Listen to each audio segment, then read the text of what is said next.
बिस्मिल्लाहिर्रहमानिर्रहीम, अस्सलामुअलैकुम, खुशामदीद कहते हैं आपको बोल न्यूज़ हेडक्वार्टर्स में। मैं हूं आपके साथ सलमान मिर्जा, मैं हूं शाइस्ता शहजाद और मैं हूं सहरेश जुहेब। शहबाज शरीफ मुल्क से जाने की नहीं भागने की कोशिश कर रहे हैं। जब तक जिंदा हूं शरीफ खानदान को नहीं छोड़ूंगा। इस बार इनको एनआरओ नहीं मिलेगा। वज़ीर-ए-आज़म इमरान खान का दो टोक ऐलान। अवाम से बराह रास्त गुफ्तगू में कहा कि नवाज शरीफ के बेटे लंदन में अरबों रुपए के घरों में रहते हैं। मरियम नवाज के नाम पर लंदन में 4 बड़े बड़े महल हैं।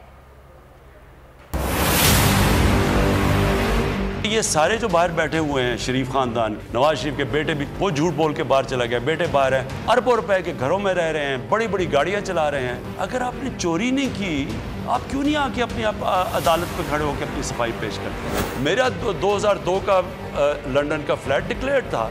मुझे 8 महीने अदालत में खड़े करके हर सवाल पूछा गया और मैं पाकिस्तान से हलाल की कमाई का पैसा फ्लैट बेच के पाकिस्तान लेके आ रहा हूँ, बैंकिंग चैनल से लेके आ रहा हूँ। ये जो बेटे अरबों रुपए की प्रॉपर्टीज में रहते हैं, जो मरियम नवाज के नाम पे 4 बड़े बड़े महल हैं मेफेयर में, एक ये बता नहीं सकते कि किधर से पैसा आया। अभी ये जो शहबाज शरीफ ड्रामे कर रहे हैं, 7 अरब रुपए का सिर्फ एक केस है।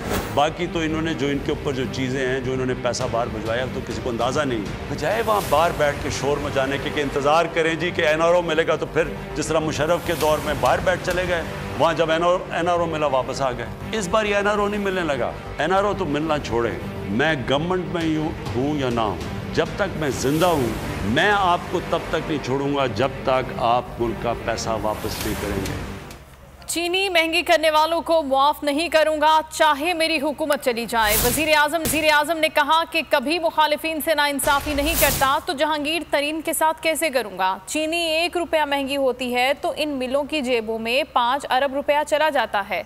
उन्होंने 5 बरस में 22 अरब रुपए टैक्स दिया, जिनमें से उन्हें 12 अरब रुपए रीफंड और 29 अरब रुपए की सब्सिडी मिली।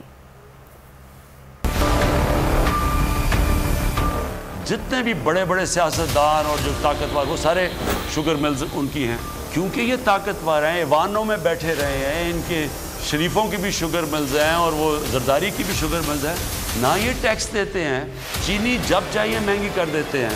जहांगीर तरीन को मैंने बड़ा वाज़ेह तरीके से कहा, वो ये कह रहे हैं कि उनसे नाइंसाफ़ी है। मैं नाइंसाफ़ी कभी किसी से नहीं की। जो मेरे ये जो मुखालिफ भी थे, जिन्होंने 25 साल मैंने इनके ख़िलाफ़ पूरी जंग लड़ी है, जहाद की है, किसी से मैंने किसी किस्म की नाइंसाफ़ी नहीं की। कोई मुझे आज कहे कि किसी को झूठा केस बनाया, कोई इंतकामी कार्रवाई की, एक जगह मुझे बता। तो जब मैं मुखालिफ से नहीं करता तो जो मेरी पार्टी में जहांगीर तरीन से मैं कैसे करूँगा? लेकिन ये मेरा आपको वादा है कि ये जो चीनी के अंदर जिन्होंने चीनी महंगी करके अवाम को तकलीफ पहुँचा के, गरीब लोग चीनी खाता, उसके लिए चीनी सब कुछ है, उनको नुकसान पहुँचाया, ये मेरा आपसे वादा है। कभी मेरी गवर्नमेंट चली जाए उनको एनआरओ नहीं मिलने लगा।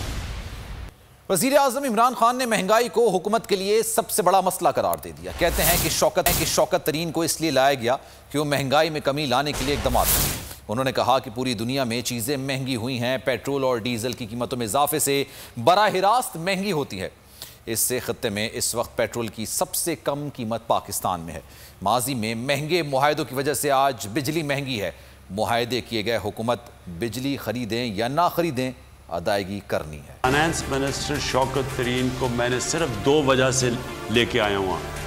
एक कि इनकी जिम्मेदारी है कि कीमतें नीचे लेके आएँ, इन्फ्लेशन को रोकें, कीमतें रोकें, और दूसरा कि ग्रोथ रेट बढ़ाएं, यानी हमारी इकॉनमी बढ़े ताकि लोगों को नौकरियां मिलें। पहले तो ये मैं आपको बता रहा हूँ, क्योंकि जब पेट्रोल और डीजल महंगा होता है तो सारी चीज़ें महंगी हो जाती हैं। हिंदुस्तान के मुकाबले में इंडोनेशिया, श्रीलंका, तुर्की, अमेरिका, भूटान, बांग्लादेश, चाइना, हिंदुस्तान, ये सबसे ज़्यादा सस्ता आज पेट्रोल पाकिस्तान के अंदर बिक रहा है। बिजली के जो कॉन्ट्रैक्ट साइन किए गए बिजली बनाने के लिए, वो सारे कॉन्ट्रैक्ट हमारे गवर्नमेंट में आने से पहले के साइन हुए। जो इन्होंने कॉन्ट्रैक्ट साइन किए उनके अंदर एक लफ्ज़ इस्तेमाल होता है कैपेसिटी पेमेंट। कैपेसिटी पेमेंट का मतलब ये है कि गवर्नमेंट ने कॉन्ट्रैक्ट किया है एक बिजली घर से कि आप बिजली बनाएं, जितनी भी आप बिजली बनाएंगे गवर्नमेंट खरीदेगी, और अगर गवर्नमेंट उसको इस्तेमाल करे या ना करे हम आपको पैसे पूरे देंगे। हमने पहले तो IPPs के साथ बात की, जो पुराने यानी जो बिजली के कॉन्ट्रैक्ट साइन किए हुए थे। मैं आपको बताऊं कि उससे हमने रीनिगोशिएट किए उनसे बातें।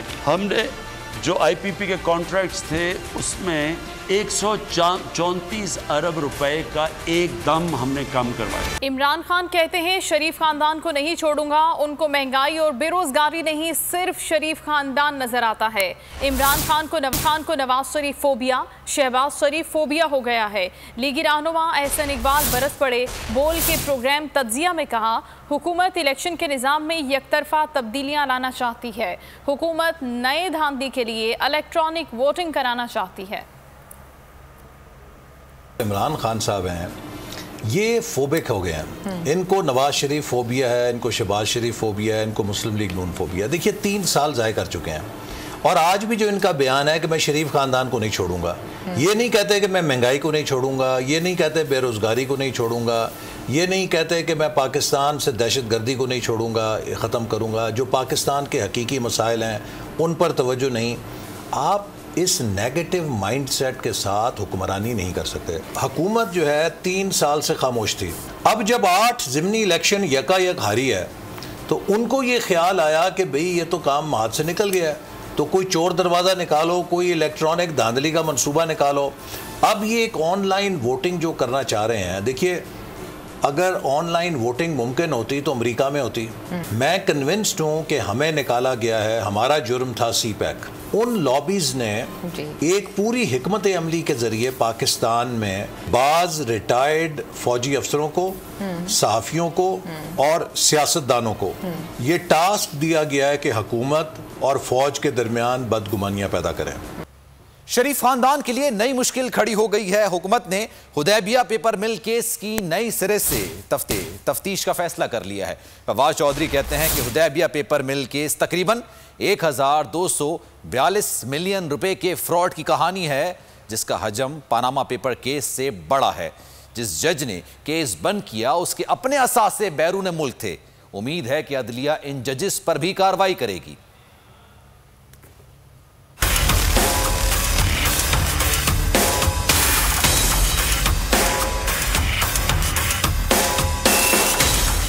खानदान शरीफिया के लिए नई मुश्किल, हुकूमत का हुदैबिया पेपर मिल्स केस के नए सिरे से तफ्तीश का फैसला। वज़ीर आज़म ने शहजाद अकबर को फौरी तौर पर लाहौर हाई कोर्ट में अपील दायर करने की हिदायत कर दी। नैब ने मरकजी मुलजिम के नाम ECL में डालने का मुतालबा कर दिया। फवाद चौधरी कहते हैं हुदैबिया का मुकदमा शरीफ खानदान की करप्शन का सबसे अहम सिरा है।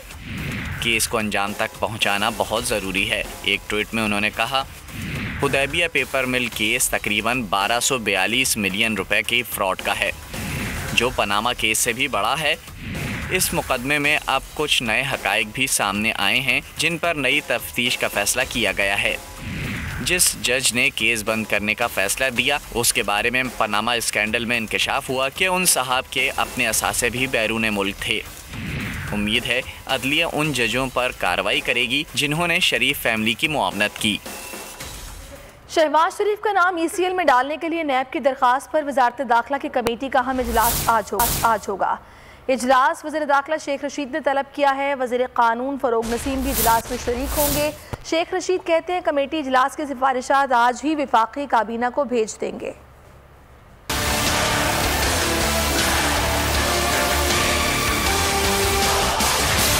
शहबाज शरीफ का नाम ECL में डालने के हवाले से नैब की दरख्वास्त। वज़ारत दाखिला में काबीना कमेटी बराए ECL का इजलास बुला लिया गया। इजलास में नैब की दरख्वास्त और उससे मुतालिक आईनी और कानूनी पहलुओं का जायजा लिया जाएगा। वफाकी वज़ीर दाखिला शेख रशीद कहते हैं कि इजलास में शहबाज शरीफ के बारे में नैब की दरख्वास्त का जायजा लेंगे। उनका कहना था कि कमेटी की सिफारिशात आज ही वफाकी काबीना को भिजवा देंगे। इजलास में वफाकी वज़ीर कानून और इंसाफ फ़रोग नसीम भी शरीक होंगे।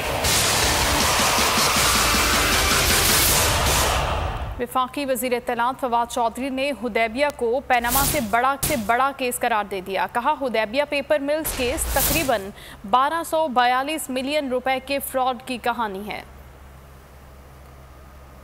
फवाद चौधरी का अपने बयान में कहना था कि केस की इब्तिदा सन 2000 में हुई जब नैब ने हुदैबिया पेपर्स के खिलाफ रेफरेंस दायर किया। नैब ने निशानदही की कि शरीफ खानदान ने रियासती और हुकूमती इदारों की आंखों में धूल झोंकी है। सब्सक्राइब करें और बेल दबाएं ताकि कोई खबर रह न जाए।